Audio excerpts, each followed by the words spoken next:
Hello and welcome to Unexplained Possibilities Podcast. I'm your host, Melvin the Crimson Taurus, and sadly, Nima isn't back from her world fighting tour, but that's okay because, as you already know, when I'm live for a podcast, I'm not alone. And boy, do we have some special guests tonight. If there's ever something strange in the neighborhood and it's going bump in the night, and it might be up to no good, then you know who you're going to call. The guys from Our Haunted Minds, that is. Please welcome David Woolever and Eric McGill. How's it going, everybody? Hey, Melvin. Thanks for having us. And thank you for coming on. And oh, wow, I hit the right button this time. Oh, but I forgot to switch this to full screen. There we go. Now it's fixed. Technical problems, guys. Anyway, thank you guys for coming back. It's been a while, hasn't it? Yes, it has. Been a minute. Yeah, But so we haven't done any. We haven't been releasing videos as often as Melvin would like. So we deserve this. We deserve this long wait.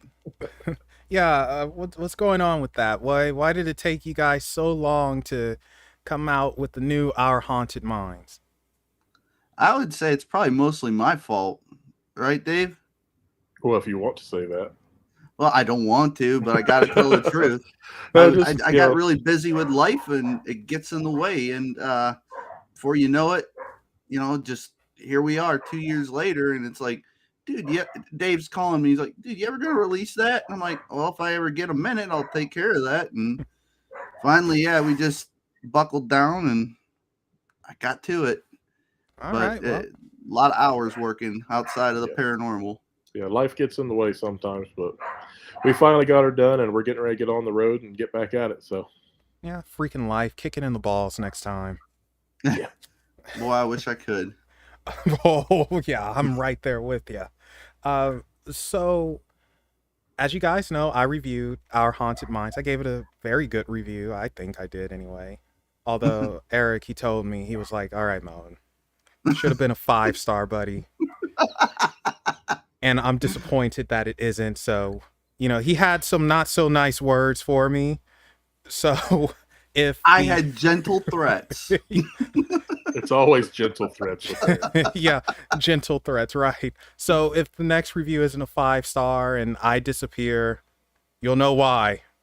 Well, I think what Melvin's gonna do is each time we release a video, he's gonna be like, here's your 4.1 crimson stars, and then it'll just kind of go, it'll just jump up and down between points. I might do that. That's a good idea. Just slowly. Just a nice little slap in the face. Just the tease. Dave and I are chasing them stars. That's what we're doing here. Yep. Just gonna be chasing those Hey, stars. I'll take a 4 out of 5 from you, though. That works for me. You did a phenomenal job on that review. Oh, thank Honestly. you. All the detail that you caught, that was really amazing. We appreciate it that you were able to watch it that closely and pick up on as much as you did. Really good job. I watched it about 10 to 12 times, so needless to say, I was hating you guys at the end of it. Sick of us, huh?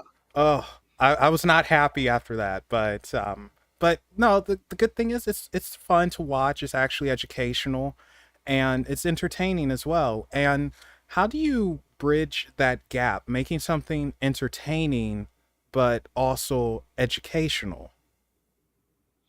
I think that has a lot to do with just our personalities and how we meld together in our everyday friendship.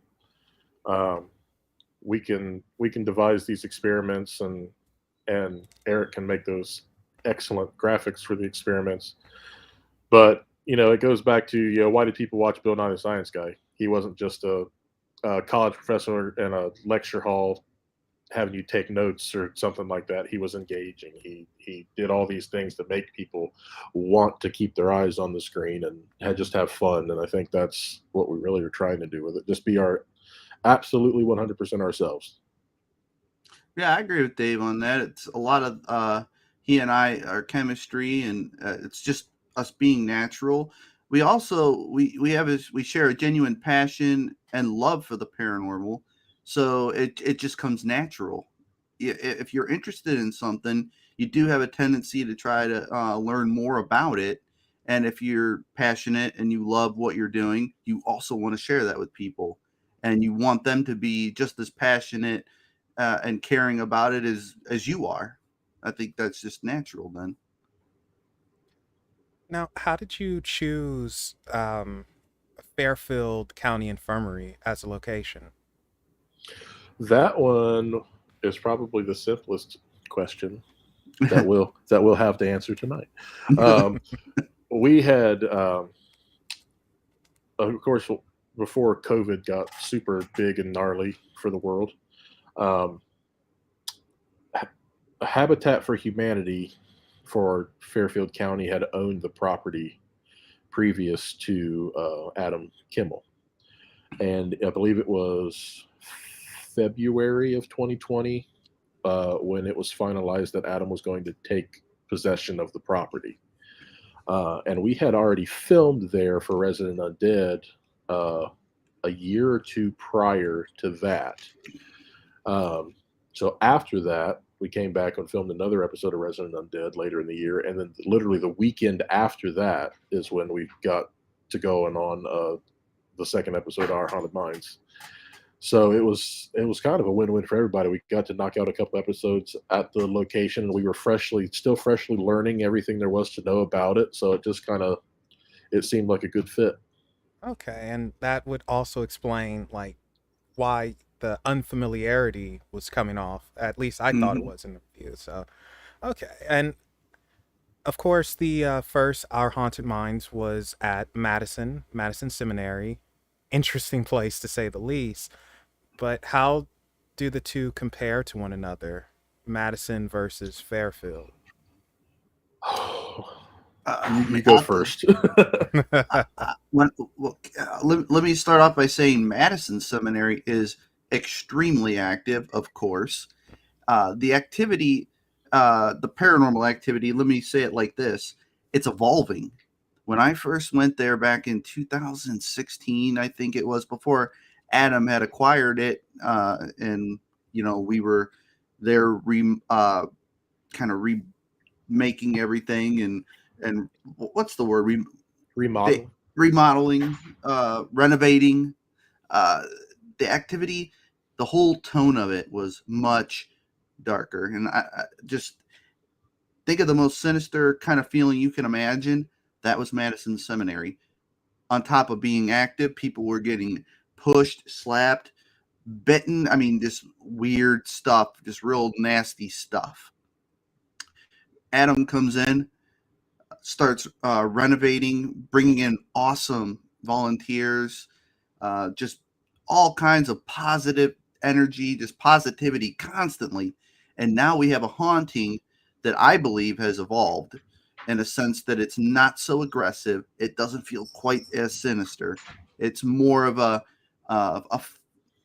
more inviting, I'll say. Whereas before it was like, get the heck out of here. And it does still have its moments. There is still something Absolutely. that's lingering in there, whether it's a doctor or an old mean nurse, like they used to say, whatever it is. But it doesn't rear its ugly head as much as it used to. Correct. If you go in and really start poking at it, it will, for sure. That's almost a 100% guarantee that if you go into Madison Seminary and start getting loud and obnoxious, it's going to bite you back. But compared to Fairfield, I mean, the experience that I had at Fairfield, investigating it really for the first time, I wouldn't wish that on anybody. But at the same time, after the fact, I feel much more comfortable in the building now than I did when all that happened when we filmed. So Fairfield can still get pretty sketchy. No. But it's never been to the level that Madison Seminary was, if that makes sense. Yeah, I will say right now, Fairfield has a darker feeling than Madison, just in my personal opinion. Yeah. There's just a lot of death at FCI. Sadness. Yeah, a lot of sadness. But it's also, you walk in there and it had that. Dave, you had mentioned this. It has that intense kind of feeling of just something leering, just kind of like sadness, but it's not as welcoming as a presence, I'll say, but it's equally as haunted and active. It's just the two different. They're different. There's some stuff in FCI that's really strong, as compared to what the haunting at Madison is. Things will just, it seems like they kind of bulldoze their way through sometimes, which is what we encountered a lot of. So both great, both can be scary, but yeah. Well, which one would you rather spend the night in? I've spent the night in Madison. I haven't spent the night at FCI. Right now, if I had to pick, I would probably stay in FCI now. FCI is closer for you. Madison's closer for me. Okay, there's a little alternative motives here. Possibly. I feel a lot more comfortable at FCI than I did, like I said, prior to what happened in the episode. And even more so than I feel comfortable at Madison. So that, yeah, the mileage is good, but I'll take that building. So I remember what Madison used to kind of feel like. Not that I'm a sensitive, I always have to say that, but it's weird. You go into a place and sometimes you can just tell when it's haunted. If I get myself back in the mindset of what Madison Seminary used to be like, I think I would probably, if I were afraid, I would rather stay at FCI. If that makes sense. Yeah. I'd have to forget how it used to be. You know, it's hard to describe, Melvin. Yeah, I think it's one of those things you have to experience to really get. Which I know Sean he's still in disbelief. How do you talk about the paranormal when you don't go investigate? You know, so. Now this is something I was curious about, because in the episode of Our Haunted Minds, episode 2, you mentioned Addie. So is Addie the person who does the research on locations and sends it to you? She is the property manager for both properties. Oh, okay. Yeah, we probably should have maybe mentioned that, like you said, but yeah, she helps Adam. Adam owns them. Addie helps operate them. Okay. She handles all the bookings, all the, anything from like photography sessions, all the way to the private investigations. She handles all that stuff, and we could not do any of it without her. Mm-hmm.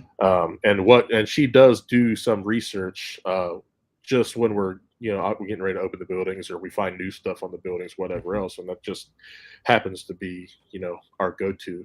So we get that information too. It's all win-win around. Yeah, you really can't give Addie enough credit for everything she does. She puts up with Dave and I from time to time, and that's a full-time job. And she's always there helping on shoots. She does a lot more than probably people might suspect. So but Adam's always loving on her, so giving her all kinds of thank yous and everything, like he does for Dave and I and anyone else that Adam's friends with. So yeah, she does a lot.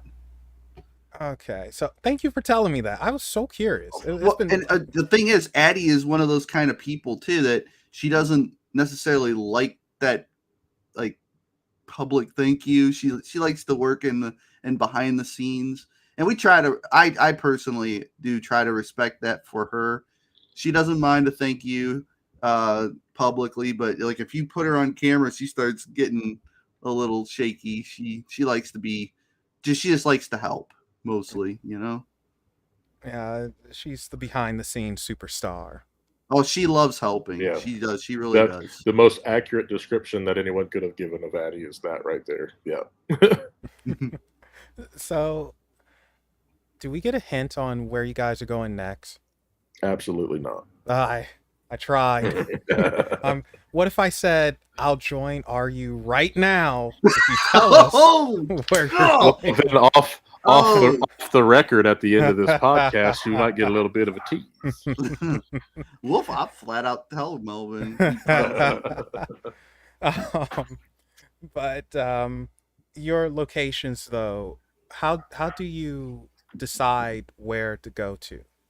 I'm assuming there is a process to it, and it's not just all right. This place haunt, let's go. Or it could be maybe you throw a dart at a wall or something. That would be awesome.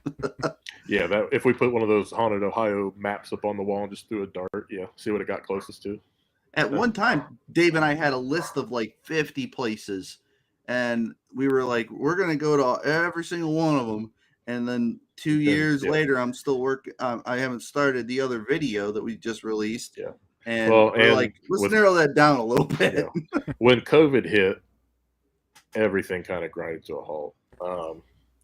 We have, if I can step in, Eric, you can change things or correct me if I'm wrong, but we do look at the history of the place.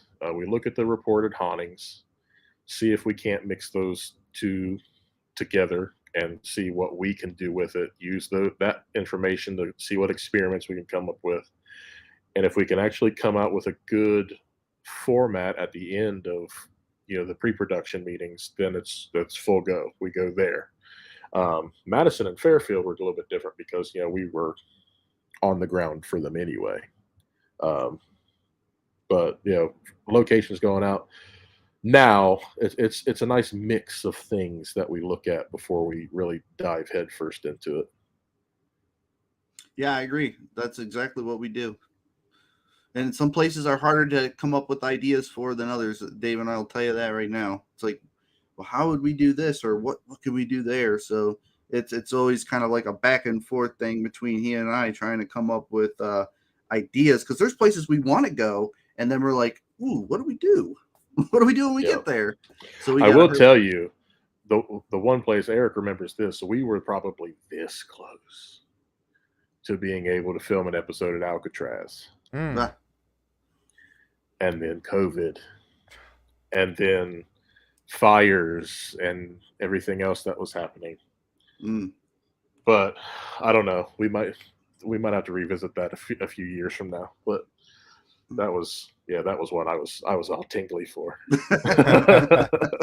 I had all my drone shots ready for the ferry going across from the bridge and everything. Since I can't technically fly a drone over the prison, so I had to fly it from the bridge, and it was.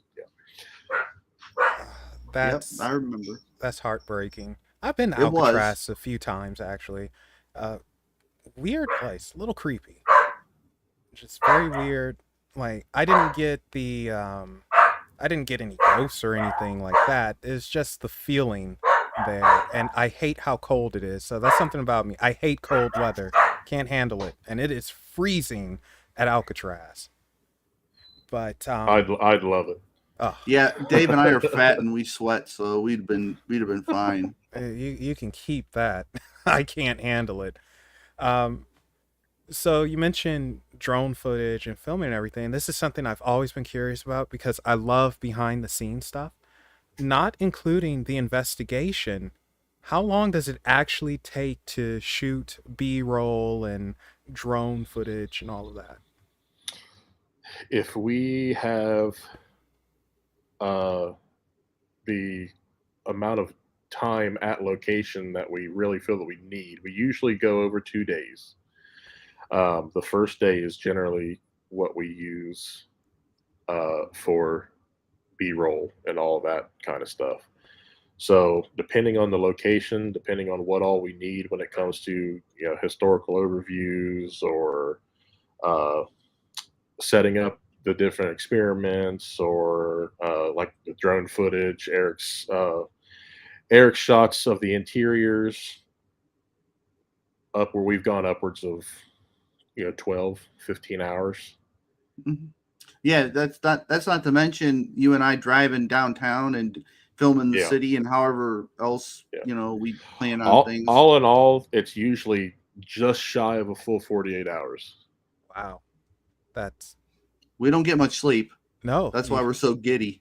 Must be crazy. It must be crazy too with all the editing. as well. Yeah. Which I Yeah, mentioned. that's why I tell everybody I'm so charming, because there's times when things aren't going right where I don't want to say I'm not charming. I'm just a little less charming. Yeah, Dave will tell you. no, I mean, because I mentioned in the review like that you had to listen to the audio, then you're Mhm. gonna have to find the video on the video where the audio was captured, sync it up.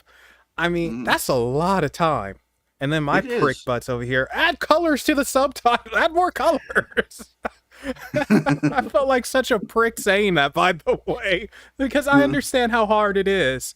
Um, but it's that's a lot of work. You have to be dedicated to do it.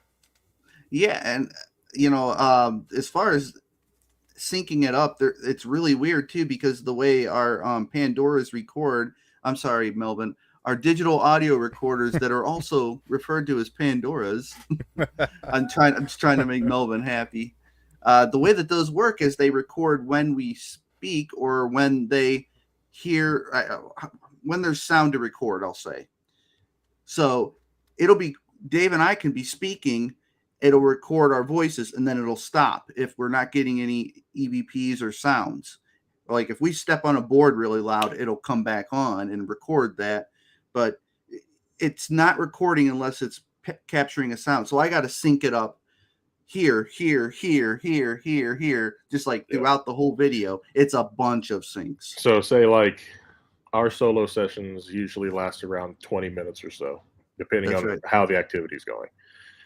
But our recording from the recorders might only be 12 minutes Exactly. because it's only picking up when we are saying something or asking a question, and then what it might perceive to be a voice after that. Exactly. That's too much work. You see, that's too much work. And everyone has to pull their weight too. That's the thing. I would rather just be the lazy guy and do nothing, but that's too much work. Whose dog is that?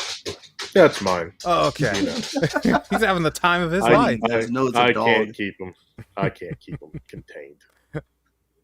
So that's okay. We're pet lovers here. So, my cat's over here cleaning herself, so it's fine. I'd rather have that. My dog is. I don't have a word. So you brought up the the audio recording device. What tools do you use, and how do you decide which ones to bring to a location? Go ahead. Good. Nope. Okay, I'll go.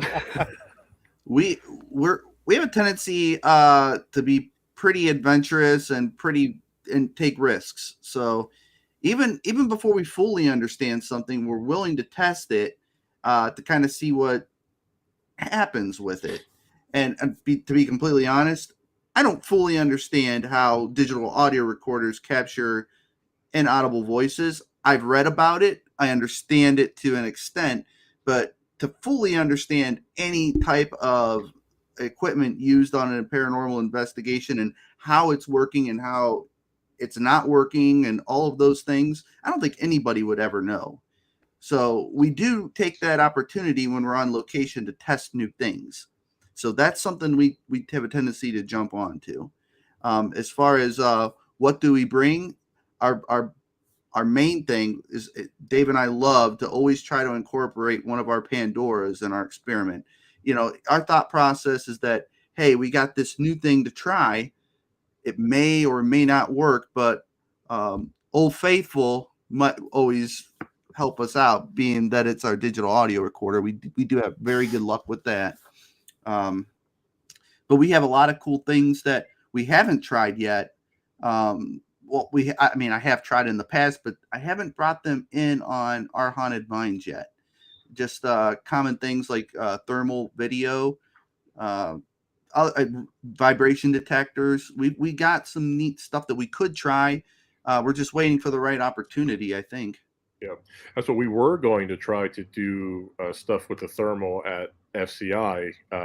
Ran out of time. Up at the cemetery, but yeah, Somebody we just ran out got of face time. planted. Yeah, and that. Yeah, and that it's funny.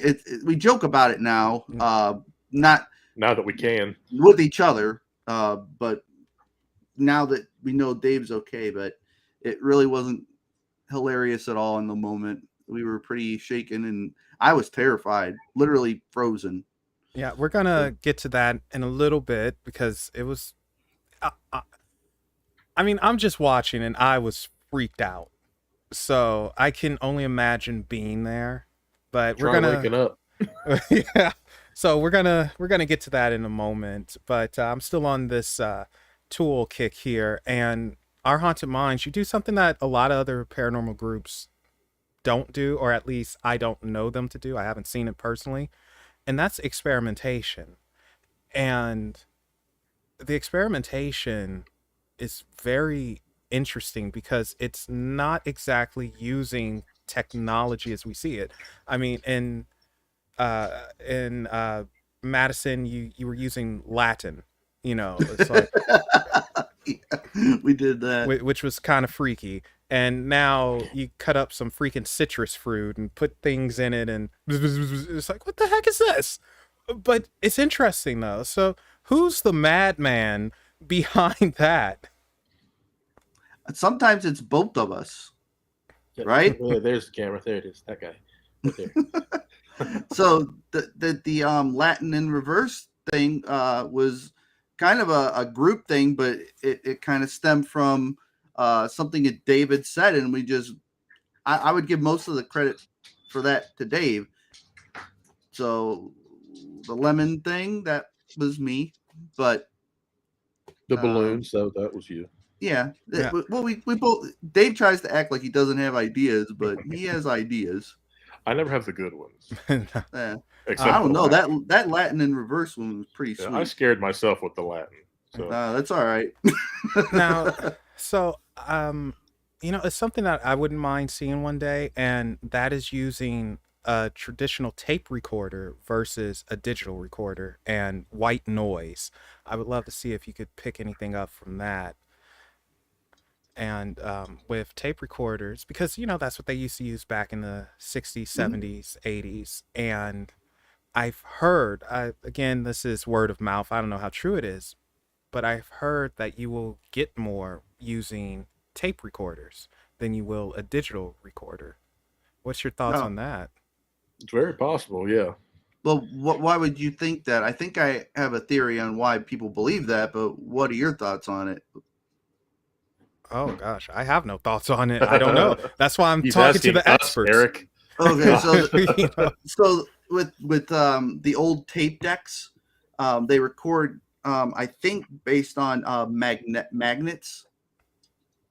So if I'm right about that strip that goes through there, it's recorded with magnets. So the idea behind EVPs in general being electronic voice phenomena is that they're these voices are being broadcast by some unknown frequency, and they're being drawn to your digital recorders by the magnets inside of the speakers that record the voices, and then they get somehow converted and translated into the voices that we're hearing during playback. If that strip is magnetic, I guess the theory is that the voices can get recorded onto that somehow. Well, that'd be an interesting theory, and this is why you have to experiment. See? Well, I do have one, actually. I do have an old tape deck recorder somewhere. My cousin gave it to me, and she said, I really want you to try this and see if it works. So it's funny you brought that up. So now we really have to. You have to do it now. So credit What do to your cousin and myself. All right. Got it. If I can find a tape thing for it, it's so old. Oh, I you'll don't find even- something. You have to ask Becca. She's found them. She plays with hers all the time. Yeah, this is like a mini tape deck. I don't even know. I don't even know what it would. I'd have to. Maybe it's got one. Maybe I think it's got a tape in it. So maybe I can find one that way. Make sure it's not rotted. Yeah. Right. I mean, that would be a shame. Like, oh, look what I got. Okay, guys, let's do it. Why isn't it working? This recorder is so old, the plastic is rotting. Is that what? Yeah. I've seen it, and I've seen it before. So be careful with that. It would be a shame for that to happen.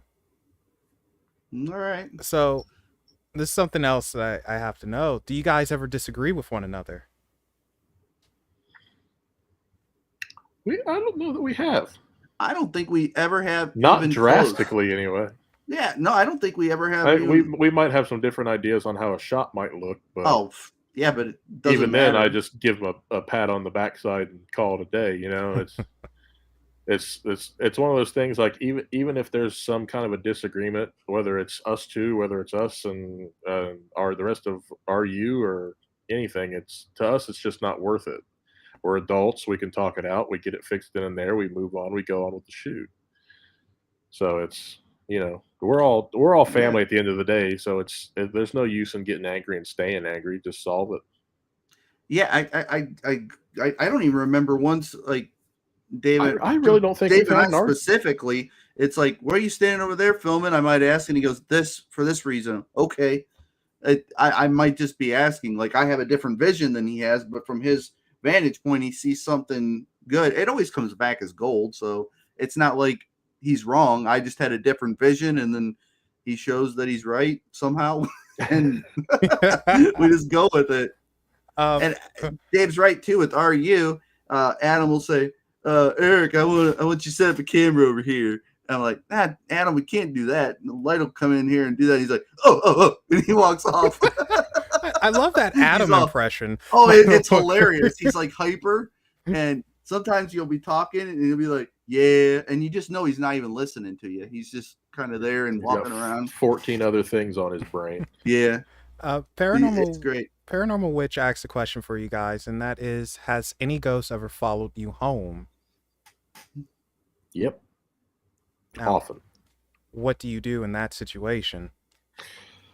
I used to ignore it, which turned out to be a bad thing. But most of the time, I end up just like we've opened Bibles in the houses and saged and done whatever else. Mm-hmm. Things never get bad so much, but it can just get a little annoying sometimes. Most of the time now, before I even leave locations, I say my thank yous to whoever we've been communicating with and tell them, this was great, but this is your house here. You're not coming back to mine. I might see you again one day, but it'll be here, not at my house. So you have to stay.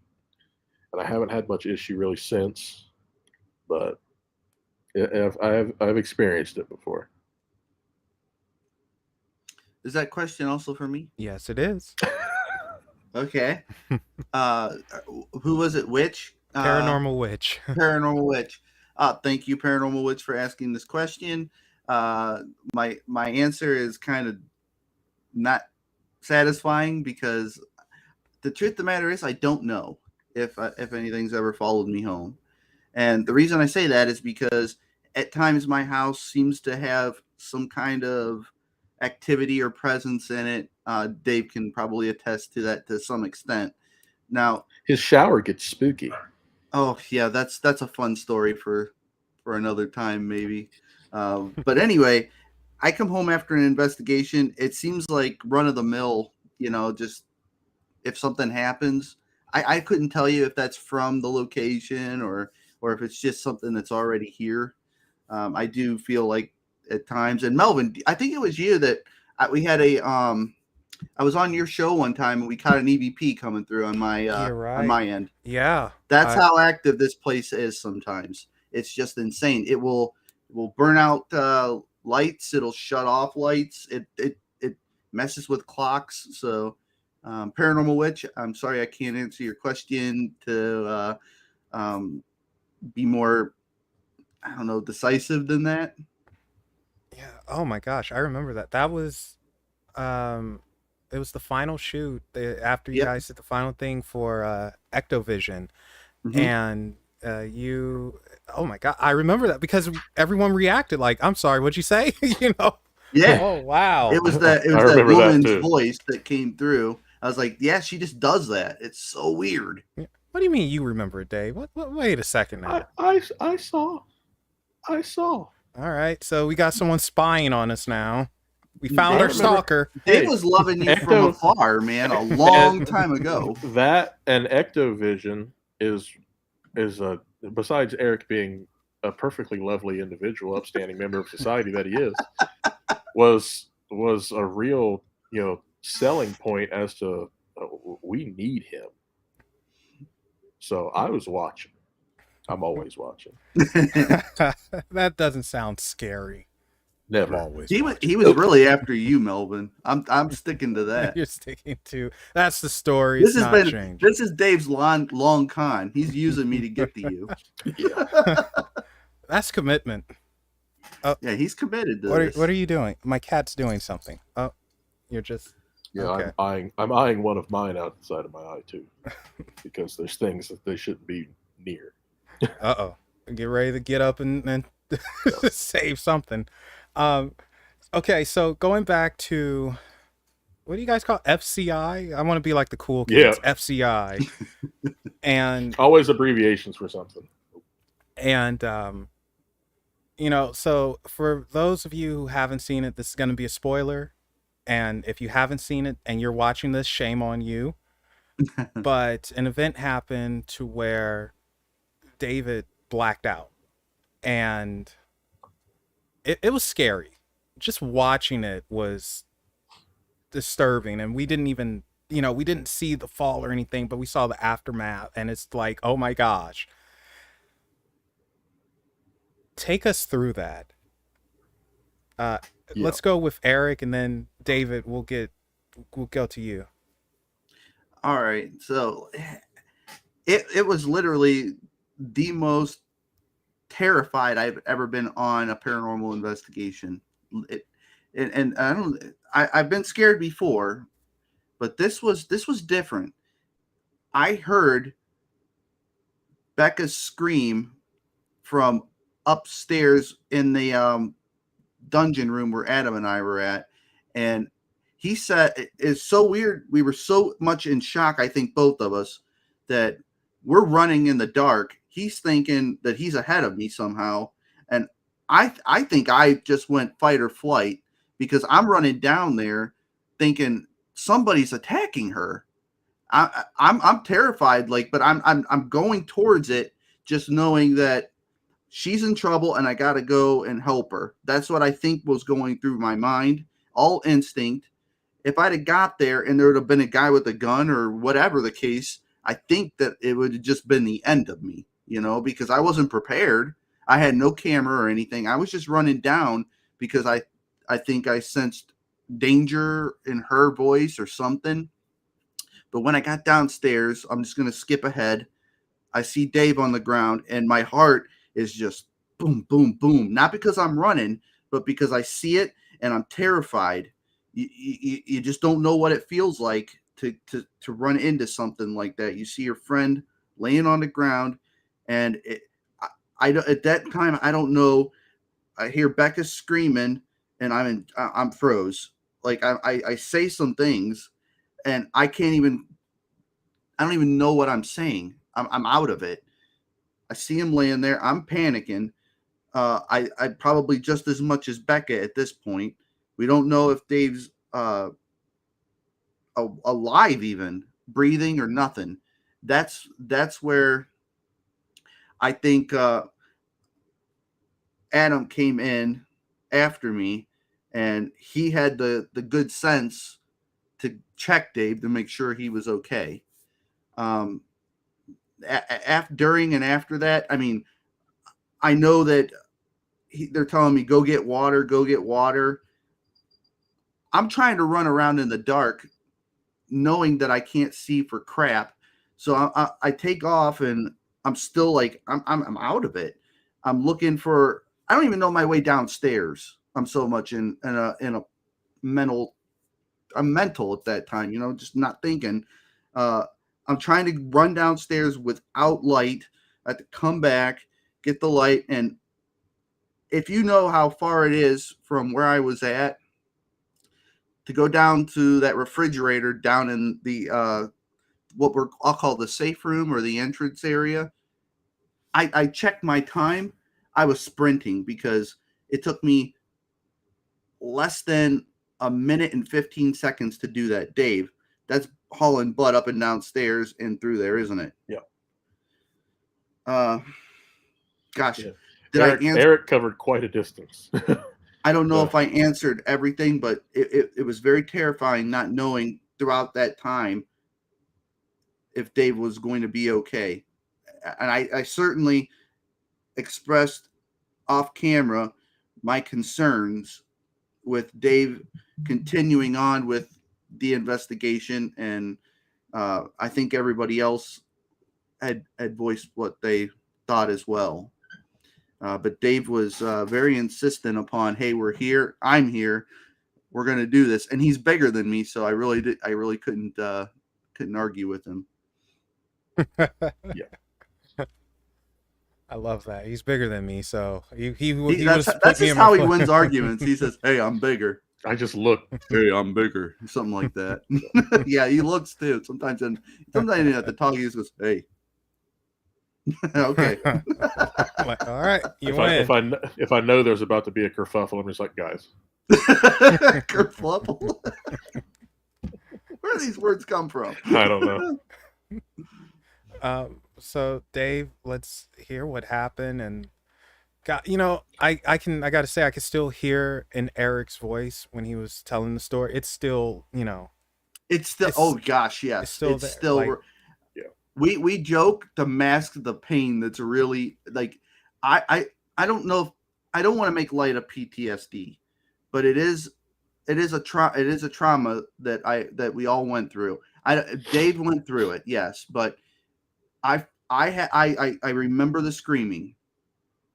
That was terrible. That was just that's enough to leave an impression on you. Becca was screaming, and that's not like her. I never heard it. She doesn't even that shouldn't even sound like that. She doesn't scream. So it was like the whole thing. Hearing her scream, I never want to hear her scream again. It was rough. I don't know. I'm terrible at explaining it, but you just have to imagine hearing a friend like that you care about screaming and being afraid, and yeah, I don't wish that upon someone. Yeah, I totally understand. So yeah, David, take us through. Yeah, I have to start back when Eric first got involved with us, when the very first time we filmed at Fairfield County Infirmary. That's when RU had a few more people, and we were kind of playing with formats and formulas and a little bit. So for that episode, I actually got to do a quarantine or a solo session, and if no one knows, I'm mixed. I'm not quite half and half, but my mom's side of the family is black. And I was able to connect with a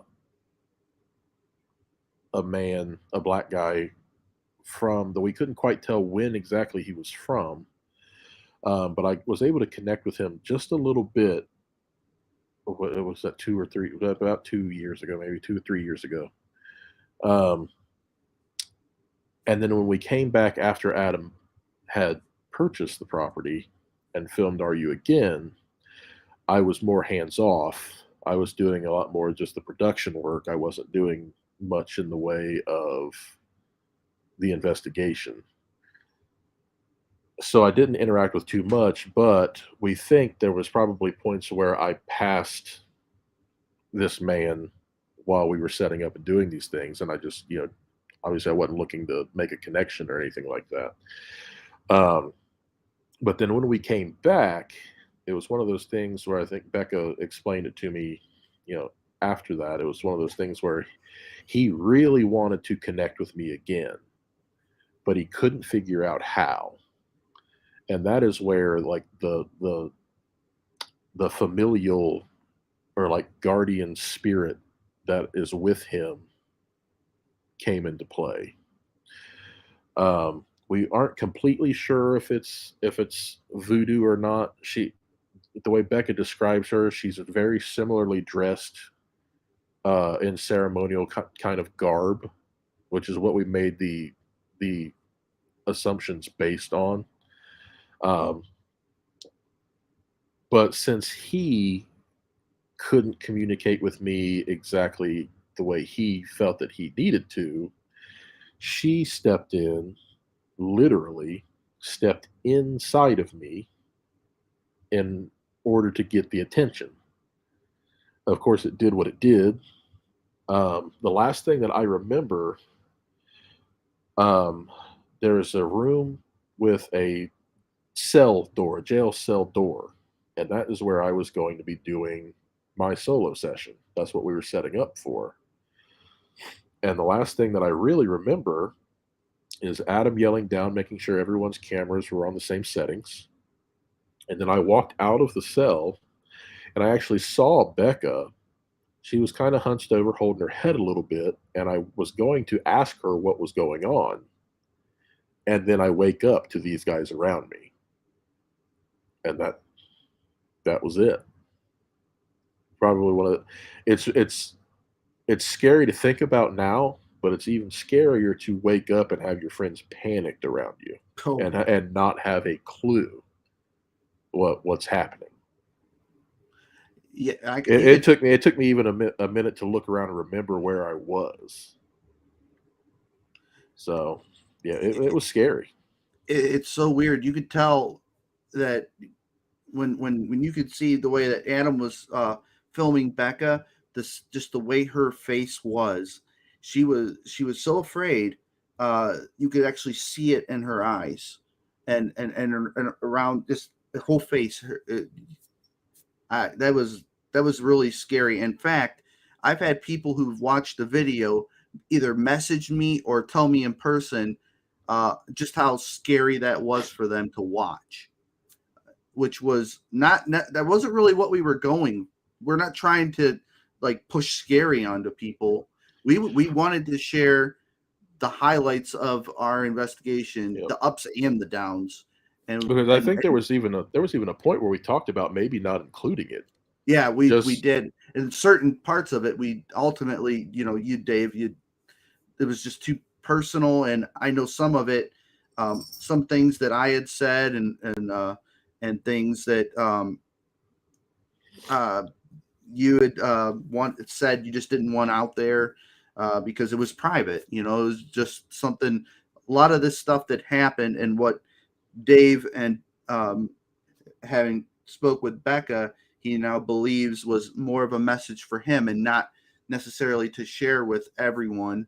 But also, Dave, we do want to share things with people, and we ultimately did decide to share this because we thought, it's part of the investigation. Yeah. And it's all something about, you got to watch for. Yeah, and, it's all about transparency. Yeah. If they're going to come along on the journey of us doing this, there's no real reason to hide anything. Obviously, yes, we had some personal conversations that we weren't going to include or anything like that, but I feel like we would have done everyone a disservice had we not included something like that. That could potentially happen to anyone. So, Yeah, I'm not entirely sure scared is the right word. I think it's more so concern. Oh, And good. I think that's what it is. Because when you see something like that, especially with people that, like I'm sure everyone's been following RU for years who watch Our Haunted Minds, and we tend to know you without knowing you, and you just get concerned because it is someone that you care about in a weird way, and it's like, oh my gosh, and then I think it's a relief that you're okay, but seeing someone that you actually like and you care about go down and you don't know what's happening and everyone around them is panicking, you could feel that. It comes through. So I think it's more so just it was concern, and it translates to anxiety and that fear and all of that. So yeah. And even speaking to my wife, when Eric first sent us the link to the video, I sat and watched it with my wife, and she was even saying throughout a lot of the investigation, I didn't even seem like myself. So Hmm. I think there was some things that had started early on in the process. She said she could just see it in my eyes that it wasn't even like it wasn't even me. And now that I actually think about that and look back at the episode, I kind of took a back seat in this episode. Um, and I think it was just because of everything that was building and that I was feeling, and it finally came to a head in Hmm. that hallway. And yeah, I wouldn't wish that on anyone at all, even not knowing exactly what happened to me per se. Like it's lots of scared feelings, lots of anxiety. Like I Yeah. said, waking up with everyone around me, then they're panicking. I don't know what happened. I'm just here by that point. But it took me a second to even remember that I was at the infirmary. So it was, yeah, it's one of those things I hope I never experience again. Hopefully, I can just make those connections without having to worry about that. But uh, if there's anything to take away, just try to stay grounded and just be as safe as you can when you're doing this stuff. Keyword as you can, because Yeah, let's be honest, they don't follow our rules. no, Uh, yeah, but speaking of you not looking right, yeah, I noticed. For me, I noticed something was off during the Phasma box session. Yes. That's when it Yes. was like, you're yep. kind of zonking out a little bit. And although for me, I already said in review, that part was a little disorienting. I didn't like that. There was there was so much more that we could have put in that. That's the Oh, crazy part. We cut so much We did. stuff. That session went on for about 45 minutes, I believe. good Somewhere around Lord. 45 to 50 minutes, somewhere in between there. And I was like, this is really good. I mean, we're getting a lot of good stuff. Some of it more seemingly relevant than other stuff, but you can't expect somebody to watch 45 minutes of that when you want to share so much more with them. And we appreciate, obviously we appreciate everyone's time and how they watch our videos and they support us and they say such kind and awesome things about the videos and Dave and I personally. I don't want to put too much of one thing in there that may not be as relevant as some of the things that we experienced that obviously like Dave and his personal experience that affected all of us. We'd want to share that as well, and among so many other things. So yeah, we did cut that down quite a bit. Have you ever Yeah, considered just doing a raw dump? A raw dump, like just film it and no cuts, no No edits, cuts, no nothing like nothing, that. just straight raw, everything. Ugh, those things that makes me a little sick to my stomach. Only like we're nice guys, but we also have a tendency to say whatever, because we're friends and we joke around a lot. And gosh, I can't watch. This is me personally. I don't enjoy. I know some people like this, but I don't enjoy people that walk around with cameras and go, they point and they go, demon, ghost. There's a shadow. There's a something that like 3 minutes they're done. They film with one shot and take. I like, this is me. I like a theme or something. Like Dave and I, we have this. We do our different experiments, and all that takes time. And I wouldn't personally. I don't think Dave either would enjoy just holding the camera for 2 hours and filming that one angle and then uploading it to YouTube. And I don't think anybody else would, but I could be wrong. It so depends. some people might enjoy a little like director's commentary or something over a long Phasma Oh, box man. session. Um, so I'm happy you mentioned demon over here and over there, because Paranormal Witch has another question for you, and that is, in your investigations, have you ever dealt with a quote unquote demonic entity? And she adds that she doesn't believe that some shows have demons and they edit for views. So, I don't believe any of the shows have demons or find demons. If Huh. if that makes you feel any better, I think, and we've talked about this for years. If you're an asshole in life, what are you going to be when you die? You're going to be an asshole. Yeah, I don't So curse, if so don't expect me to answer that. oh no.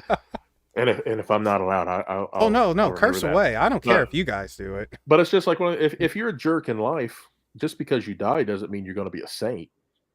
I mean, there's some just nasty people on this planet, Hmm. and once they go, I don't expect to go have a tea party with the ghost of Adolf Hitler. Mm. You know, he's probably the same piece of stool that he was when he was alive. So I really don't think if there's ever, obviously there are cases throughout history dealing with demonic entities and whatever else, and that's kind of one thing. But I don't think that we're constantly in a battle of good versus evil against demons Mm. when we're on paranormal investigations. And Yeah. it's irresponsible for people to be claiming that constantly. Yeah. It puts even more of a stigma on what we try to do. So that's my 2 cents. And Paranormal Witch, another boring answer from me is, although I tend to lean more towards Dave heavily in his opinion, the truth and the fact of the matter is, I don't know if I have ever dealt with a demon. I don't know how I could prove one way or the other. They could be. I have a tendency to agree with what Dave just said, nearly almost 110,000%. But for unfortunately, I don't know if I could ever say definitively if I have dealt with a demon or have not dealt with a demon. And I've been to a lot of private residences and done private investigations for clients at homes, and I've done a lot of these more fun like FCI investigations and Madison Seminary and everywhere we go with Resident Undead. And I think we're all of pretty much the same kind of mind on this. Is that, like what Dave said, demons are. It's not really. We certainly don't seek that out. We're not there sacrificing lambs and goats and doing all that weird stuff. We're just there trying to. If we do, I'm eating it. Yeah, that's how we do it. If we did, yeah, Adam would have the grill out and we'd be putting some charcoal on and but no, seriously though, I don't. Yeah, That's not what we're about. We're about the communication and everything. So yeah, if we get an EVP that's in Latin in reverse, we might have a question or two. But it's just one of those things. To me, you get these fandoms that watch these shows on a weekly basis, and the more and more demon talk there is, the more and more people just expect that. And to me, that's irresponsible. So just quick answer for this one, but do you guys watch any paranormal shows? It depends. I will watch like Destination Fear. Those guys don't really claim to be paranormal investigators or anything like that. They just are experimenting with fear as an emotion, kind of a thing. Just so happens to be dealing with abandoned places and paranormal. I watch them just because we've become friends with them over the years. I used to watch Ghost Hunters and Ghost Adventures back in the day, before I got started doing all this myself. But the longer things go, the more ratings dip, the more the networks need you to do X, Y, and Z to make sure those ratings get back up. Things can get a little bit too Hollywood these days. And then you have teams that will blatantly disregard information or put out false information on national television. we don't know who they are. Yeah, we don't know who they are. But yeah, I don't watch a whole lot of stuff on TV or Discovery Plus. What I do pay attention to is what we call the underground, and that's everything that we're doing here, everything online, and you can tell the people who are actually putting in the work with this kind of stuff. There are some people that just go out and literally, like Eric said, they take a camera into a building and just walk around for hours, and that they put that up, and they'll, that's cool if you get some cool evidence and whatever else. But personally, I can't watch that. You know what I mean?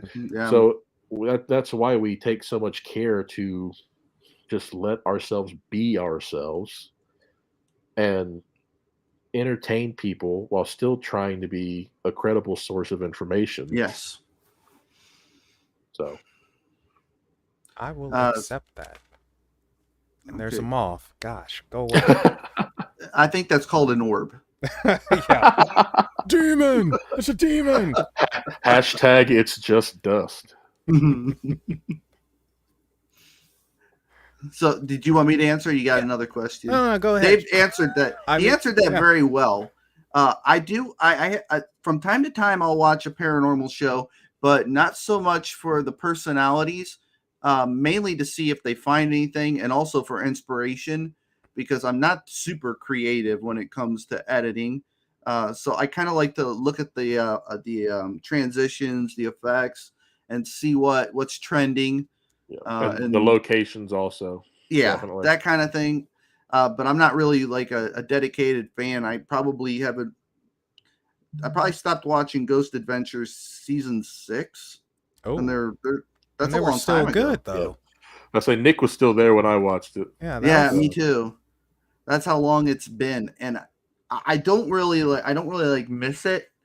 But I mean, and honestly, I think if I were to watch any of the shows today, my style probably is so far gone from what they're doing. They probably don't even resemble each other anymore. I mean, I thought I was maybe close to something way back when, but now I look at it now, and it was just whatever you see is pretty much my own style. I don't copy anybody. So Yeah. Now, pay attention when you are watching paranormal television, whether it's on actual TV or a streaming service. Those people watch us in the underground, and we are didn't well notice aware. that. Yeah. We're well aware what they watch because you'll see some of your favorite tactics from some of your favorite online creators that show up on these shows. If we see a lemon and orange battery with a light bulb, Dave, we're gonna know. If you see people, if you see people dressing up and recreating moments in time that they claim they've never heard of until now. Yeah, where'd they get that wonderful idea? I honestly have to say I love the ripples for on Resident Undead. Like that is just one of the most creative and simple things to do.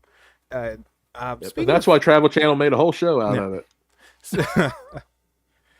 Speaking of Resident Undead, I gotta say, the first episode, because I've seen every episode of Resident Undead.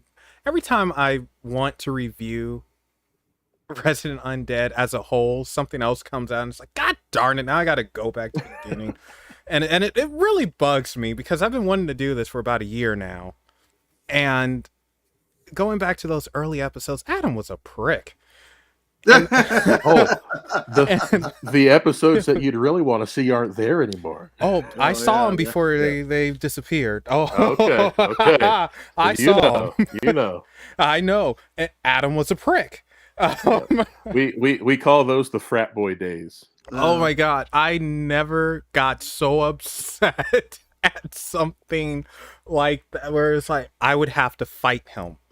I would legit have to fight. Yeah. Like, I'm sorry, man. I gotta fight you. I like you, but we gotta do this. The first time I got to meet him in person, we became friends way back in like it was 2010, I think. And in 2011, he invited me out to a place that they found in Youngstown, Ohio. It was called the Calvin Center. And the first thing he does, we have our first time introductions in person, which was always fun. And then he's like, David, guess what? Here's this recorder. Here's how you use it. Go down in the basement. We're going to leave you there for like 10 minutes. Just see what happens. Okay. Scratch across the face. Crazy EVPs. It was like, I just got here. I just really officially became friends with you, and this is what I have to do. But It got better after that. See, I think I was very fortunate. Most of because I've never seen anything even remotely aggressive towards any of any out of Adam at all. He's always been like such a warm, caring person to everybody, and especially to me. And any time I've seen Dave, he's always giving him a hug, patting him on the back, telling him, "Oh, you're awesome. I love you." It's so funny, but yeah, I never seen him be very mean towards anybody. Yeah. So Even he was on an investigation, yeah. like he might get a little loud, but A little. he's not being mean. That's just Adam. He's outgoing. Yeah, that frat boy phase, No, like we call it. I missed that. It was fun, but man, it was wild. Yeah, I still want to get him on Unexplained because I want to confront him about that. So Yeah. I like, think it's you should. bugged I me think you that should much. do it on the Argumedia Because network. there used That'll to be, teach him. yeah. I mean, there used to be chains and chairs and all kinds of goodies. Those things went away. Yeah. Well, yeah, we still have some of that stuff. That's There right. was also, I don't know, we used to. He had made, I think, at one point, they went to Bobby Mackey's, and that the one thing about Adam back then was definitely shock value. And he actually, there were supposed to be, the demonic entities or the really negative entities that were associated with the well there at Bobby Mackey's. And so this guy literally set up, like, I don't think he made it. One of the people on his team at the time, I think, made it, but he set up a crucifix and pretended to crucify himself at the well at Bobby Mackey's. That's a little rough. Yeah, it was rough. But luckily, we're past that. Yeah. I don't. That's a little rough. Take little out of there. So we're gonna start heading towards the end. But what have you guys learned from working with one another? Oh gosh, what a friendship should be. Realistically, on that side of it, but paranormally speaking, just all kinds of new things. I had never gotten to take the time to do experiments like this, or just do this to really have fun, and I get that opportunity every time I'm with these guys now, so it's pretty cool for me. What I learned something. It's so weird when I get with people that are able to teach me something in my ape brain clicks, and I just instantly like that person. And what I love about Resident Undead, our family, with Dave, I always learn something. It could be just how to behave. It's something as simple as that, or how to hone in certain skills. And the list goes on. Like, some of it's a little embarrassing for me to talk about because, gosh, you don't know that by now. But I'm still learning as I go along. And Dave's been there to help me. Adam, Becca, Chris, all of them. They've all been there to help kind of show me things that I didn't know. And it's been a learning experience. And I think that's probably it. Yeah, just keep pushing ourselves and keep learning. And now, what have you learned not to do? To expect a smooth shoot.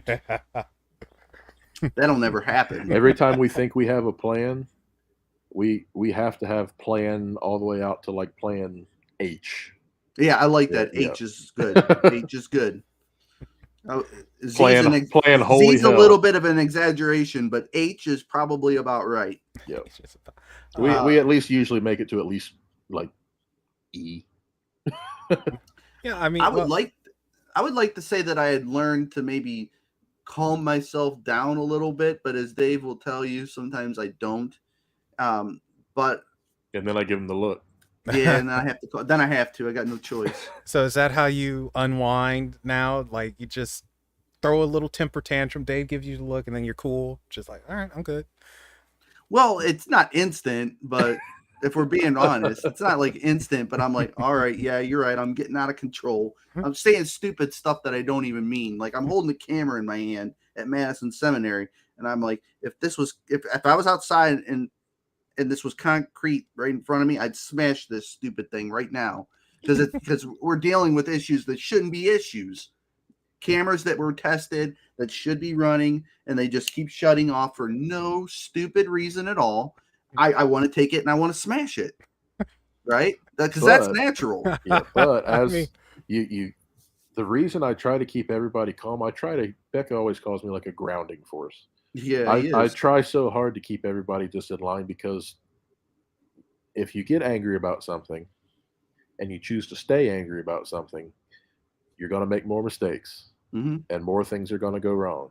He's right. So, and not to mention the fact that if I'm acting like an idiot and something was going to come up and talk to us, but now it's like that guy seems like he's not fun at all, I probably ruined our chances of getting something amazing. I think about that much long after I've acted like an idiot. that's the same reason I try to make myself look smaller sometimes. Less intimidating. No, don't look bigger or small. Shrink. I'll grab a chair, or I'll get down on a knee, try to get on something's level, just try to stay on. If it's like supposedly a kid that's around, I'll get down on their level. I don't want to be some literal Hulk coming down. Oh, that's me. You good? Okay. I'm good. Yeah, I don't want to scare anything away being loud and crazy big guy. So I got Napoleon syndrome, apparently. just smack him around a little bit. All right, Just being so stupid. 3 quick ones. All right. Advice for new investigators. Advice for veteran investigators. And would you ever stop doing this? For new guys and gals, don't break the bank. You don't have to. Use your basic tools. If you can afford a camera and a digital voice recorder, if you have an old tape recorder, like we did at Madison, if you have some balloons that you can experiment with, any number of things. You don't have to break the bank to be a paranormal investigator, unless it's now and you have to pay for gas to get there. But for the veterans, don't take yourself too seriously. You're going to put more people off of what we do than you're going to bring in. Because if there's no room in your brain for growth and change, there's no reason for them to want to be a part of it.